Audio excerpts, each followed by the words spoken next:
Nós vamos nos conhecer no céu? O que a Bíblia diz sobre esse assunto? Eu quero tratar dessa matéria com você. Na exposição do texto de 1 Tessalonicenses 4, 13 a 18. O apóstolo Paulo escreve esta carta à igreja de Tessalônica, que era uma cidade grega, capital da província da Macedônia. E por causa da influência dos gregos, que criam no dualismo, achavam que quando uma pessoa morria, a alma, que é imaterial e espiritual, saía da prisão do corpo, que é material. Para eles a matéria era essencialmente má. Então, eles não acreditavam em ressurreição. Quando alguém morria na igreja, era um chororô só, sem esperança. Então Paulo escreve a carta aos Tessalonicenses, a primeira carta, para corrigir esse entendimento equivocado por influência do pensamento filosófico grego. Não tem esperança. Eles acham que morreu, acabou. Outros acham que morreu, está condenado. O que é que nós devemos crer acerca deste assunto? Bom, primeiramente, Paulo usa aqui uma figura para a morte, que é dormir. Não queremos que sejais ignorantes com respeito aos que dormem. Isso é uma metáfora, isso é uma figura de linguagem. Talvez aqui até um eufemismo, aliviando a ideia de morte. Por que a ideia de dormir? Para trazer-nos à memória duas coisas. Primeiro, quem dorme, descansa. Morrer para um cristão é descansar das suas fadigas. Apocalipse 14, 13. Segundo, quem dorme vai acordar. Porque se não acorda, não dormiu, morreu. Então Paulo está dizendo que a morte não é o ponto final da vida, que não se encerra a vida com a morte. Morre o corpo, mas a alma é imortal. Morre o corpo e o corpo é sepultado. Mas esse corpo físico que foi sepultado vai ressuscitar quando Jesus voltar. Então, a linguagem é dormir. As perguntas que eu mais escuto, como disse lá no tema, será que então nós vamos nos conhecer no céu? E a resposta é um sonoro sim, é claro que vamos nos conhecer no céu. O céu não é retrocesso, é glorificação. Aqui nós nos conhecemos parcialmente, lá conheceremos como também somos conhecidos, está lá em 1 Coríntios capítulo 13. Aqui nós temos um conhecimento limitado, lá teremos um conhecimento ampliado. Por exemplo, os gregos diziam assim, conhece-te a ti mesmo. Impossível os gregos pensarem assim, porque me permite essa pergunta. Você se conhece? E eu vou lhe dizer que você, como dizia Alex Carrel no seu livro O Homem e esse Desconhecido, você não se conhece. Eu não me conheço. Eu tomo cada susto e sou surpreendido por mim mesmo ao falar determinadas coisas ou a pensar determinadas outras coisas que nem são compatíveis com o que eu creio. Se eu perguntar, por exemplo, para uma mulher que tem 50 anos de casada, você conhece o seu marido? Ela vai responder assim, bom, eu estou conhecendo. Se eu perguntar para o marido, ele vai responder, estou começando a conhecer. Mas, lá no céu, a nossa limitação de conhecimento não vai existir, nós vamos conhecer como também somos conhecidos. Só para pensar, você já se imaginou convivendo com alguém por toda a eternidade sem saber quem ela é? Não faz sentido. O que não vai ter no céu é a chamada família nuclear. Por exemplo, aqui nós somos pai, mãe, filhos, né? Os outros são parentes. Lá no céu nós não vamos ser pai, mãe, filhos. Lá no céu nós não vamos ter a relação no mesmo nível que temos aqui, de você amar mais quem foi seu pai, sua mãe, seus filhos, seu cônjuge, porque você vai amar Abraão, Isaac e Jacó. Outra coisa, lá no céu não vai ter casamento. Casamento é para aqui. Aproveita, porque depois não tem mais. Alguém diz assim, ufa, também, já era em tempo, né? Ah, que pena, podia durar a eternidade inteira. Não vai durar, não vai durar. Casamento é só para aqui. Mas nós vamos ser uma só família. lavada, remida no sangue do Cordeiro. Outra coisa, nós lá no céu vamos ter um corpo novo. Vai ter continuidade e descontinuidade. No sentido de que não seremos outra pessoa, mas teremos um corpo semelhante ao corpo da glória do Senhor Jesus. Um corpo imortal, incorruptível, poderoso, glorioso, espiritual, celestial. Esse corpo não vai ficar doente, não vai ter defeito físico, não fica velho, não fica cansado, não fica senil. Este corpo da glória não vai brigar nem com o espelho, nem com a balança. Esse vai ser um corpo perfeito. E nós vamos conviver, nós vamos nos relacionar, nós vamos trabalhar, nós vamos reinar com Cristo. Essa é a verdade posta nas Escrituras. Nós não caminhamos para um ocaso triste, nós caminhamos para a manhã gloriosa da glorificação. Se Jesus voltar antes de morrermos, os mortos ressuscitam primeiro, depois nós, os vivos, os que ficarmos, seremos transformados e arrebatados para encontrar o Senhor Jesus nos ares, e assim estaremos para sempre com o Senhor. Eu estou falando que isto é revelação de Deus. É Deus quem revela estas verdades para nós. Não é para você ficar sem esperança no mundo, como aqueles que estão alheios à família de Deus. Você deve nutrir sua alma com esta viva esperança. Então esse é o primeiro ponto que eu quero chamar a sua atenção, é que estas verdades que estamos pondo é revelação de Deus. A segunda verdade que Paulo traz aqui é sobre a parousia. Ele voltará pessoalmente. Está lá em Atos 1:11. Assim como vocês o viram subir, assim também ele voltará entre nuvens. Ele não vai mandar um embaixador, não vai ser um querubim, não vai ser um arcanjo, não vai ser um anjo, não vai ser um serafim, não vai ser um representante. Ele pessoalmente voltará. Voltará. Segundo, ele voltará visivelmente. Está aí Apocalipse 1, versículo 7. Todo olho verá, até aqueles que o traspassaram. Em outras palavras, a segunda vinda de Cristo vai ser o acontecimento mais público da história. As pessoas de todos os lugares hão de vê-lo na sua glória. Para uns vai ser de manhã, para outros vai ser meio-dia, para outros vai ser à tarde, para outros vai ser à noite, em virtude do fuso horário do mundo, mas todos o verão, certamente, até aqueles que o traspassaram, ou seja, aqueles que zombaram de Cristo, aqueles que escarneceram dele, cuspiram no seu rosto, esbordoaram sua cabeça, vão ter que ressuscitar.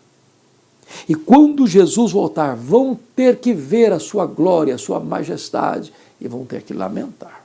Terceiro, Jesus voltará audivelmente, ao ressoar da trombeta de Deus, ouvida a voz do arcanjo, descerá dos céus.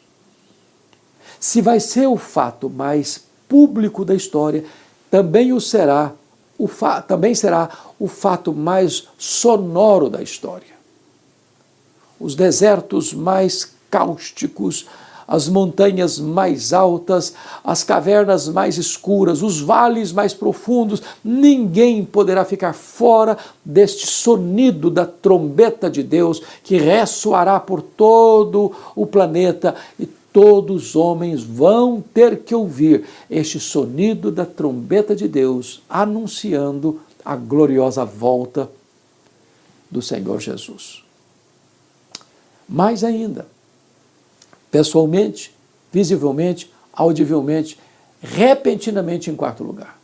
A Bíblia diz que vai ser como um relâmpago que risca os céus, do Oriente ao Ocidente. O apóstolo Paulo diz que vai ser num momento. E a palavra momento no grego é átomos. De onde vem a nossa palavra átomo? Como que um abrir e fechar de olhos, um piscar de olhos. Essa palavra era usada, por exemplo, para esse faiscar da estrela, o dardejar da cauda de um peixe e o abrir e fechar dos olhos. Você já percebeu que você abre e fecha os olhos automaticamente? Alguém já contou quantas vezes você abre e fecha os olhos por dia? Vai ser com essa rapidez que Jesus voltará. Em outras palavras, não dá para se preparar no último dia.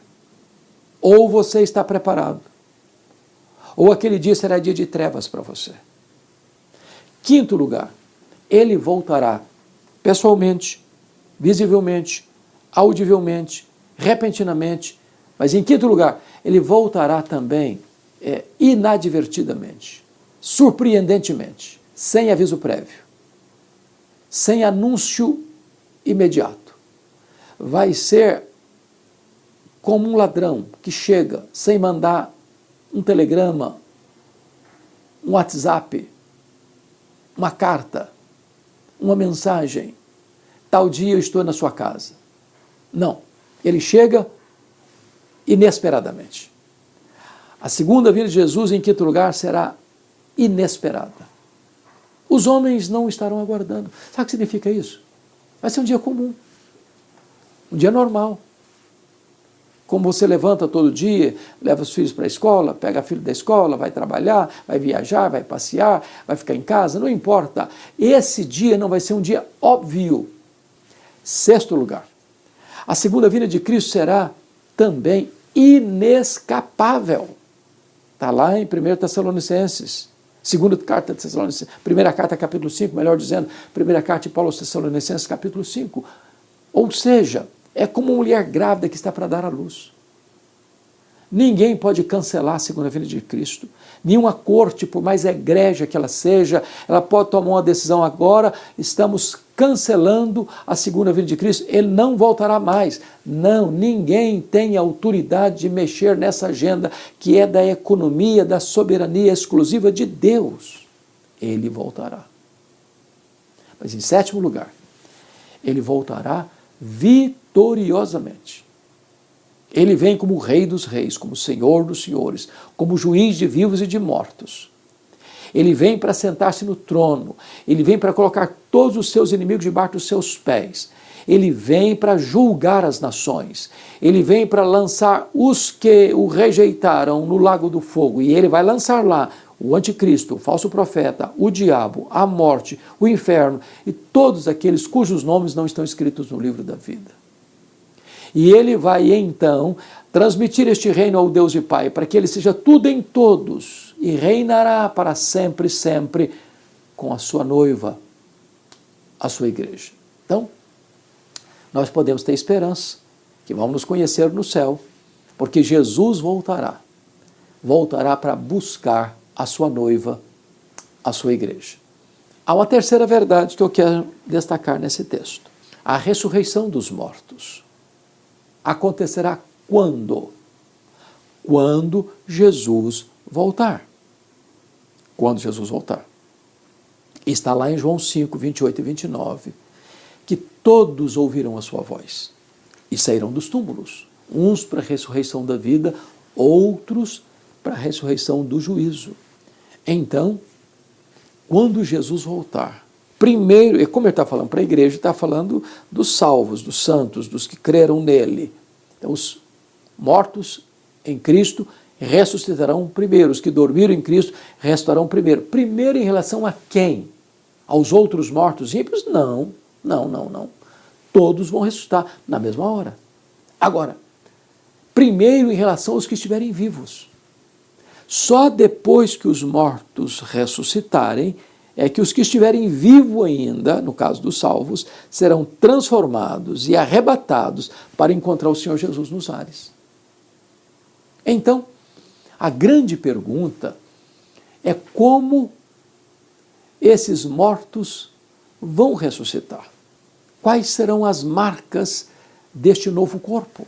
E Paulo, escrevendo aos Coríntios, que também era uma capital de outra província, não da Macedônia, mas da Caia, que também era uma cidade grega, influenciada também pelo pensamento grego, precisa esclarecer aqueles crentes que os mortos vão ressuscitar. E como vão ressuscitar? No capítulo 15 da sua primeira carta aos Coríntios, a partir do verso 34 até o verso 50, Paulo vai mostrar quais são as características desse corpo. E ele usa algumas metáforas. Primeiro, ele usa a metáfora da semente. É como você semear aquele corpo que morreu, mas o que vai brotar brotar dessa semeadura no dia da ressurreição vai ser diferente. Tem a mesma natureza, mas vai ser diferente. Ele diz, semeia-se na corrupção, ressuscita-se na incorrupção. O que significa isso? Esse corpo nosso, querendo ou não, vai ficando velho, vai ficando cansado, vai ficando doente, vai ficando limitado. Porém, o corpo que receberemos na ressurreição não fica velho, não fica cansado, não tem defeito físico, não tem problema com o espelho, não tem problema com a balança, vai ser um corpo perfeito. E aí você pode levantar perguntas.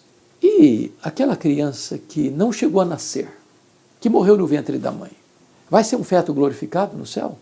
Ou, na outra ponta, e aquele vovozinho que morreu com mais de 100 anos, vai ressuscitar como um vovozinho para andar com bengala no céu? E a resposta está na carta aos Filipenses, quando Paulo diz que nós teremos um corpo perfeito, semelhante ao corpo da glória do Senhor Jesus. Todos nós teremos um corpo semelhante ao corpo da glória do Senhor Jesus. Não importa, desde o bebê não nascido ao bebê recém-nascido, ou a um senhor de mais de 100 anos de idade, todos teremos um corpo de glória, mantendo a nossa identidade. Assim será o corpo da ressurreição. Mas Paulo diz ainda, semeia-se em fraqueza, ressuscita-se em poder. O nosso corpo vai ser um corpo poderoso. Agora o nosso corpo é limitado, muito limitado. Mas com o corpo da ressurreição, Jesus entrava numa porta, numa casa fechada, sem precisar abrir a porta. Ele, com o corpo da ressurreição, ele saía de Jerusalém e aparecia na Galiléia, 150 quilômetros. Com o corpo da ressurreição, ele subiu aos céus, entre nuvens. A grande pergunta é, a que distância o céu está de nós? Quando o astronauta russo chegou na Lua, ele disse, não vi Deus. Os estudiosos dizem que o nosso universo tem mais de 93 bilhões de anos-luz de diâmetro. Onde está o céu? Você demoraria mais de 93 bilhões de anos voando à velocidade da luz, 300 mil quilômetros por segundo, para ir de uma extremidade à outra do universo. E onde está o céu? Em outras palavras, se Jesus tivesse voltado para o céu na velocidade da luz, 300 mil quilômetros por segundo, depois de 2.000 anos, estaria logo ali na esquina ainda do universo.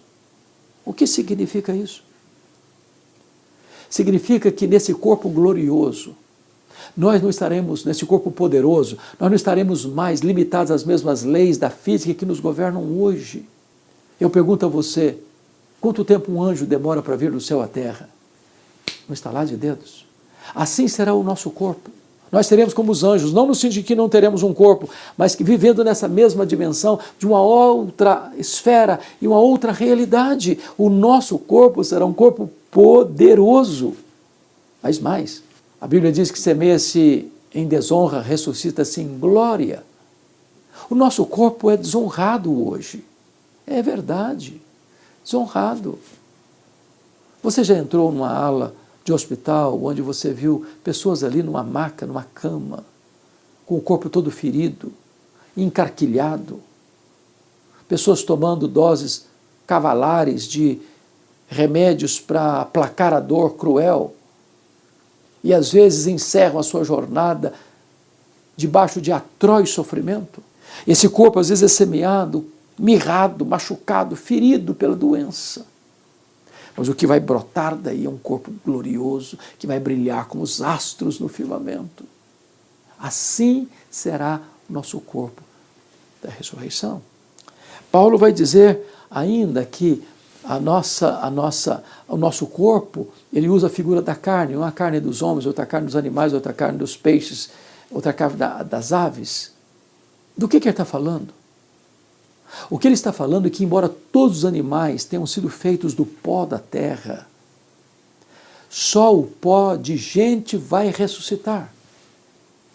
Deus fez 3 tipos de criatura, os anjos, os animais e os homens. Os anjos são espírito e não têm corpo. Os animais têm corpo e não têm espírito. Os homens têm corpo e espírito. Os anjos não morrem, os animais morrem e tudo termina. Mas os homens, ao morrerem, eles hão de ressuscitar.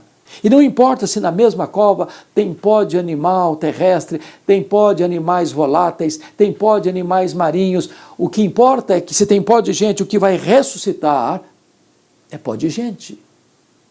Porque só nós fomos criados à imagem e à semelhança de Deus. Paulo conclui essas metáforas dizendo que o corpo da ressurreição é como astros. Um é a glória do sol, outro é a glória da lua, outro é a glória das estrelas. Até entre estrela e estrelas há diferente resplendor. Assim também é a ressurreição do corpo. Ora, talvez Paulo esteja tratando aqui do que nós chamamos de galardões. É claro que todos vão brilhar, mas talvez nem todos vão brilhar com a mesma intensidade. Lá em Daniel capítulo 12 diz que aqueles que a muitos conduzirem à justiça brilharão como o sol no seu fulgor. Oh, como vai ser glorioso esse corpo! Oh, como vai ser glorioso esse dia! Oh, como vai ser gloriosa a morada celestial! E nós estaremos lá, os remidos e lavados no sangue do Cordeiro, e vamos nos conhecer. Seremos um só povo, uma só família, um só rebanho, uma só igreja, uma só noiva, uma só nova Jerusalém. Estaremos para sempre com o Senhor. Então, nesse dia que Jesus voltar, os mortos ressuscitam, aquela alma que já está lá no céu com Cristo, reinando com Ele, volta com Ele, aquele corpo que foi semeado e sepultado, ressuscita de forma incorruptível, imortal, poderosa, gloriosamente, e então esse corpo se une àquela alma que vem do céu e agora está completo, corpo e alma glorificados. Os vivos então são transformados e arrebatados para encontrar o Senhor Jesus nos ares, e assim todos nós seremos arrebatados para encontrar o Senhor Jesus nos ares, e assim estaremos para sempre com o Senhor. Paulo começa no versículo 13 dizendo que tinha desesperança. Eu não quero que vocês viam como os demais que não têm esperança. Mas ele conclui, depois de instruir os crentes, assim, versículo 18, consolai-vos, pois, uns aos outros, com estas palavras. A verdade de Deus consola. A esperança cristã consola. O céu consola, porque lá estaremos para sempre com o Senhor, sem choro, sem luto, sem dor, sem nada contaminado. Quando nós o serviremos e reinaremos com Ele pelos séculos sem fim, conhecendo-nos uns aos outros, conhecendo ao Senhor, glorificando a Ele e desfrutando da bem-aventurança eterna. E você? Já está pronto para esse dia? O céu é um lugar preparado para pessoas preparadas. Prepara-te para te encontrares com o teu Deus. Deus abençoe sua vida.